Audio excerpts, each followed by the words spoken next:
Welcome to our channel. Today we how to restore Salesforce reports and dashboards after export failure, complete guide step by step clearly. If you encounter an export failure in Salesforce, don't worry. Restoring your reports and dashboards is a straightforward process. Start by logging into your Salesforce account. Navigate to the Reports tab in the main menu. Locate the Recently Viewed Reports section. If you don't see your report, click on All Reports to search for it. Use the search bar to enter the name of your report.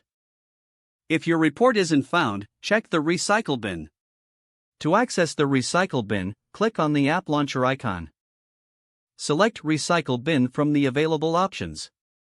Browse through the deleted reports to find the one you need. Once you locate your report, click the drop-down arrow next to it. Select Undelete to restore the report to its original folder. Next, navigate to the Dashboards tab in the main menu. Repeat the same process to restore any deleted dashboards. If your dashboard is not in the Recycle bin, verify if you have a backup.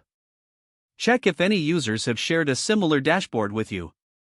If you find a backup, click on the dashboard name to view it.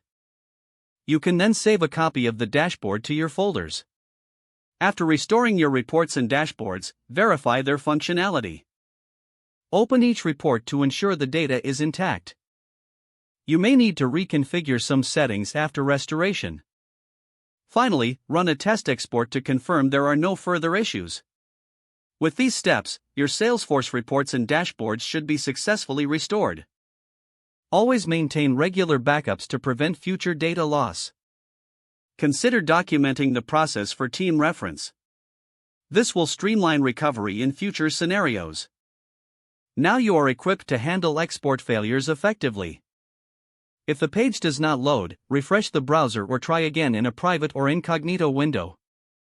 Don't forget to like this video and subscribe to our channel for more step-by-step tech guides.